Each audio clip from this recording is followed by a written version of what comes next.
Welcome back to the deep dive. So today we are tackling a set of source materials that I honestly found a little unsettling at first. Oh, yeah. Yeah, because we're usually here to get smarter, right? To Yeah. find the hack, get the edge. But the text we're unpacking today basically argues that our entire obsession with getting organized, hmm the calendars, the hierarchies, the Hmm. five-year plans, it might actually be a symptom of a deeper dysfunction. It calls this fake order. It's a very provocative thesis. We often equate order with safety. Right. If things are in boxes, if there are straight lines, we feel secure. But the core argument here is that there's a fundamental difference between what it calls true order, which is how nature and reality actually function, So, and fake order, which is something we humans impose because we're terrified of the unknown. right, and I want to push back on this just for a second because when I read true order, my brain just goes to chaos. It sounds like a nice way of saying, let's just vibe and see what happens. Yeah. But the text is pretty rigorous about defining these terms. It's not suggesting we abandon all structure, is it? Not at all. And that's the trap we fall into. We think the opposite of control is chaos. Yeah. But the text argues that the opposite of control is actually coherence. So the mission of this deep dive is to understand that third option. I like that. A third option. True order isn't the absence of structure. It's a specific kind of structure. It's the difference between a forest and, say, a parking lot. Both have order, but one is alive and self-sustaining, and the other Is dead and regular. requires constant maintenance. Exactly. Okay, forest versus parking lot. Let's use that. Yeah. Because the definition the text gives for true order is adaptive, responsive, and alive. Yeah. It emerges like from the bottom up, Mm-hmm. whereas fake order is defined as imposed, rigid, and born from fear. And that word imposed is the key. Yeah. Think about a plantation versus a natural forest. In a plantation, which is fake order, you have humans imposing a grid, trees in straight lines, all the same species. It looks very organized. From a satellite, yeah. But because it's imposed, it's incredibly fragile. If one pest gets in, the whole thing could die because there's no variation. It requires massive amounts of pesticides and labor force just to keep it looking that way. And the text links this explicitly to fear. It says fake order is born specifically from fear of the unknown. Hmm.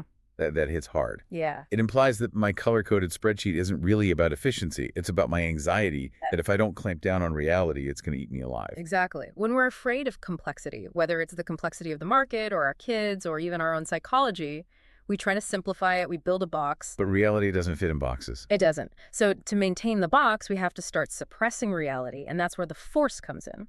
True order stabilizes itself through relationships and feedback. Fake order is maintained through force and suppression. So if true order stabilizes itself, does that mean it's effortless? Because that sounds a little too good to be true. Well, it's not effortless in terms of energy, but it is efficient. Think of your own body. You don't have to consciously command your heart to beat Right. or your white blood cells to attack a virus. That order just emerges from the biological logic of the system.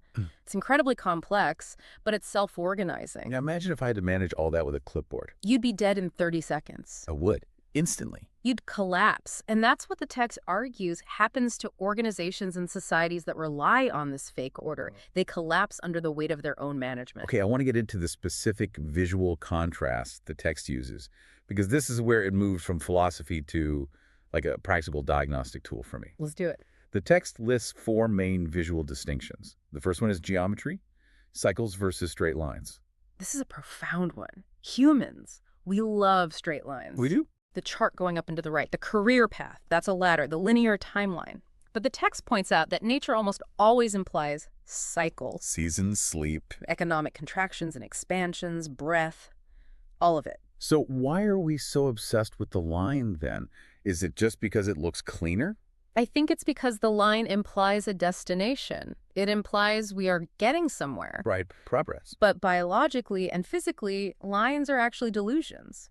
In a finite system like a planet or a human body, nothing goes in a straight line forever. I mean, if cells grow in a straight line forever, we call that cancer. It kills the host. Wow. Okay, so when we force a straight line, expectation like infinite quarterly growth or I need to be productive 12 hours a day every single day. Hmm. We are imposing a cancerous logic on a cyclic system. Precisely. And that creates friction. You're fighting the cycle. You're trying to be awake when your body wants to sleep. You're trying to sell when the market wants to consolidate. That friction is why fake order is so exhausting. Which, that segues perfectly into the second contrast, time.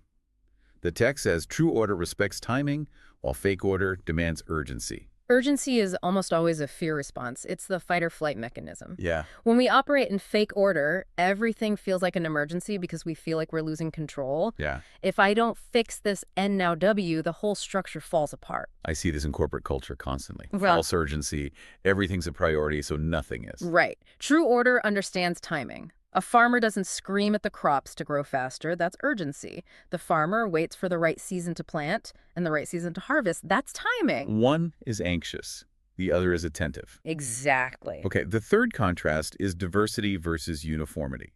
We kind of touched on this with the forest analogy, but the text goes deeper. It says, fake order enforces uniformity. Because uniformity is just easier to control. If everyone on your team thinks the same way, dresses the same way, and works the same hours, you don't have to deal with the messiness of human difference. It feels ordered.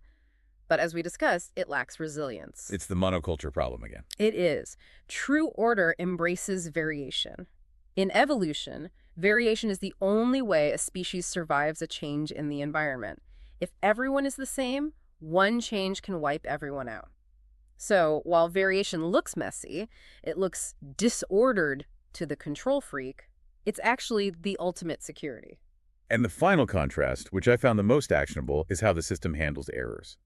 The text says true order uses feedback, while fake order relies on punishment. This is the mechanism of how these systems learn or fail to learn. In true order, pain or an error is just information. Okay. If you touch a hot stove, the pain isn't a punishment from the universe. It's just high-speed feedback telling you to move your hand so you don't get damaged. Right.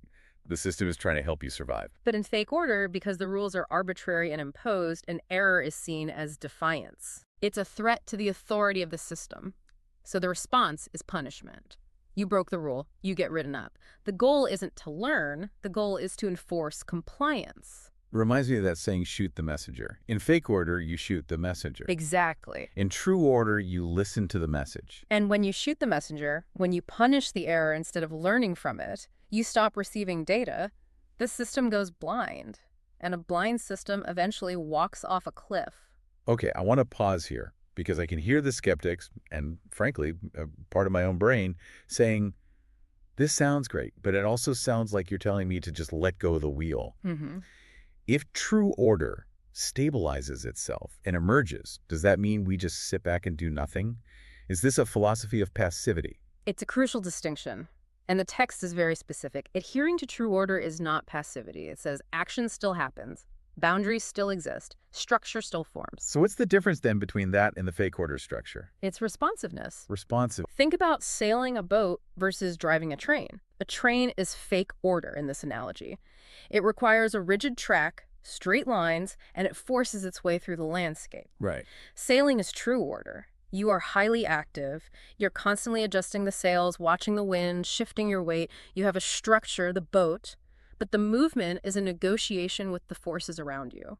You're not forcing the wind to blow? You're aligning with it to move. That helps. That really helps.